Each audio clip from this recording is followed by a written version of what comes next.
दोस्तों, हम हर हफ्ते बड़ी मेहनत से आपके लिए एक दिल दहला देने वाली एनिमेटेड हॉरर स्टोरी बनाते हैं। तो अगर आप हमारी यानी खूनी मंडे चैनल की कहानियां एंजॉय कर रहे हैं तो हमारे चैनल को सब्सक्राइब कीजिए और हमारी लेटेस्ट वीडियोस की नोटिफिकेशन के लिए बेल आइकन दबाना मत भूलना।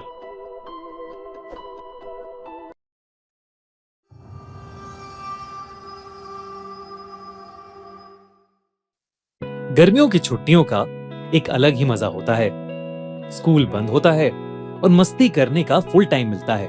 ये कहानी भी ऐसी ही एक समर वेकेशन की है। 1998 की बात है।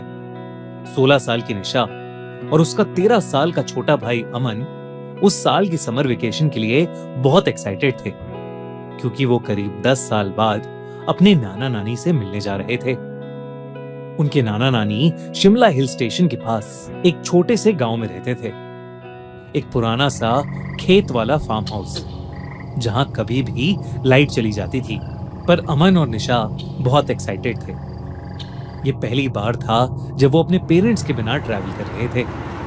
एक लंबा सफर तय करके उनकी ट्रेन शिमला में रुकी। स्टेशन पर सिर्फ वो दोनों ही उतरे। उतरते ही उन्होंने अपने नाना नानी को देखा और बैग्स उठाकर उनकी तरफ दौड़ पड़े। नाना नानी बिल्कुल वैसे ही लग रहे थे जैसे उनकी यादों में थे, बस अब थोड़े कमजोर हो गए थे। उस समय तेज धूप पड़ रही थी और काफी गर्मी थी, लेकिन उसके बावजूद उनके नाना नानी ने शॉल ओढ़े हुए थे। उनकी आंखों में एक अजीब सा खालीपन था। चेहरे पर मुस्कुराहट तो थी, लेकिन बहुत ही नकली सी। लेकिन अमन और निशा का ध्यान इन चीजों पर गया ही नहीं। वो तो अपने नाना नानी से मिलकर बहुत खुश थे। पूरी कार राइड में दोनों अपनी ट्रेन के सफर की स्टोरी सुनाते रहे। नाना नानी ज्यादा कुछ नहीं बोले, सिर्फ हाँ में हाँ मिलाते रहे और बार बार गाड़ी के रियर व्यू मिरर से उन्हें देखते रहे। शिमला से करीब 1 घंटा कार ड्राइव करके वो लोग घर पहुंच गए। उनके नाना नानी का एक बड़ा सा फार्म हाउस था, पर काफी पुराना हो चुका था। पीली दीवारें और चारों तरफ जंगली घास। ऐसा लग रहा था कि जैसे उस घर को कोई मेंटेन ही नहीं करता है। दूर दूर तक कोई और घर नहीं था। रात हो चुकी थी तो आसपास कुछ दिखाई भी नहीं दे रहा था। घर के बाहर वरांडा में एक पुरानी रॉकिंग चेयर थी, जो बिना हवा के भी हल्की हल्की हिल रही थी। अमन ने मजाक में बोला कि ऐसी ही जगह पर हॉरर मूवीज शूट होती हैं, और दोनों भाई बहन हंस पड़े। घर के अंदर सब कुछ पुराना था। ब्लैक एंड व्हाइट फोटोज, लकड़ी का फर्नीचर और एक अजीब सी स्मेल, जैसे कुछ सड़ रहा हो। जब दोनों ने मुंह बनाया तो नानी मुस्कुराते हुए बोली, ये गोबर की स्मेल है, खेतों से आ रही है। ये कहकर नानी किचन में चली गई और नाना जी ने उन्हें उनका रूम दिखाकर खाने के लिए आने को बोला। उनका रूम काफी बड़ा था, पर खिड़की से सिर्फ अंधेरा और लंबी घास दिख रही थी। थोड़ी देर बाद नानी ने खाने के लिए बुलाया। सब डिनर के लिए बैठ गए। नाना नानी उनके साथ डाइनिंग टेबल पर बैठे तो सही, पर उन्होंने कुछ खाया नहीं। बस यही रिपीट करते रहे कि वो दोनों कितने खुश हैं कि बच्चे आए हैं। ये बात दोनों बच्चों को पहले तो बहुत अजीब लगी, पर वो दोनों अपने नाना नानी से 10 साल बाद मिल रहे थे।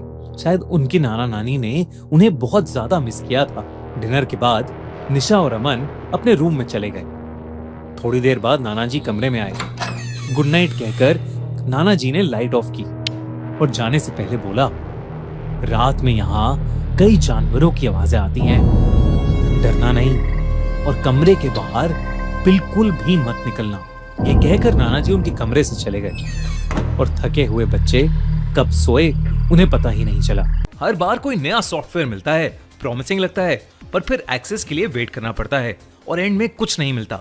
लेकिन विक्रांत का टूल अलग है, ना वेट ना कोड, बस खोलते ही काम शुरू। सिर्फ कुछ टाइम इसे यूज किया और बैलेंस रिसीट्स बदलने लगे। आओ देखते हैं कि ये वर्क कैसे करता है। लेफ्ट साइड पर असिस्टेंट का प्रेडिक्शन, राइट साइड पर प्लेटफॉर्म एंटर करते हैं। आप एक ऑटोमेटिक एग्जिट सेट करते हो ड्रॉप से पहले और बूम, सब परफेक्टली मैच होता है। चलिए एक बार और ट्राई करते हैं। असिस्टेंट ने फॉल पॉइंट बताया 4.29, फॉलो किया और वेट किया। लो, फिर से परफेक्ट रिजल्ट मिला। आजकल कई लोग अपने रिजल्ट शेयर कर रहे हैं, फाइनली एक टूल जो सच में काम करता है बिना कुछ मांगे। अगर आप भी देखना चाहते हो तो नीचे लिंक फॉलो करो, विक्रांत के चैनल से जुड़ जाओ और असिस्टेंट खुद यूज करके देखो। Instant access, no delay. जब तक अवेलेबल है तब तक ट्राई जरूर करो। अगले 2 दिन काफी नॉर्मल गुजरे। हर दिन नाना नानी दोनों को उठाने आते। निशा अपना ज्यादातर समय एक विंडो के पास बैठकर स्केचिंग करते हुए बिताती थी। उस विंडो से सिर्फ पेड़ दिखते थे, सारे के सारे एकदम एक जैसे। अमन घर के आसपास घूमता रहता या घर के पीछे के कोने में एक पुराने झूले पर बैठकर अपने वॉकमैन पर गाने सुनते रहता।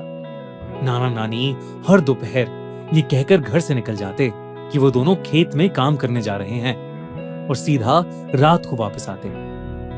घर में एक लैंडलाइन फोन भी था, पर वो खराब पड़ा था, तो वो बच्चे अपने मम्मी पापा से भी बात नहीं कर पा रहे थे। कुछ छोटी छोटी चीजें भी थीं जो थोड़ी अजीब थी, जैसे नाना नानी कभी भी उनके साथ कुछ खाते नहीं थे। हर बार कोई ना कोई बहाना करके दोनों डाइनिंग टेबल पर बस बैठे रहते। एक बार अमन ने देखा कि किचन में फ्रिज खुला हुआ था और अंदर सिर्फ एक पतीला था जिसमें कोई लाल गाढ़ा सा लिक्विड था। जब उसने पूछा तो नानी ने सिर्फ इतना कहा कि वो एक पुरानी फैमिली रेसिपी है और वो जोर जोर से हंसने लगी। अक्सर नानी बेवजह जोर जोर से हंसना शुरू कर देती थी और नाना जी कई घंटों तक एक ही जगह बैठकर सामने किसी चीज को घूरते रहते। दोनों भाई बहन को लगा कि ये सब बुढ़ापे की निशानी है।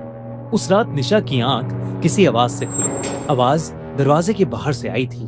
तभी दरवाजे के नीचे से एक बड़ी सी शैडो गुजरी, सिर्फ 1 सेकंड के लिए।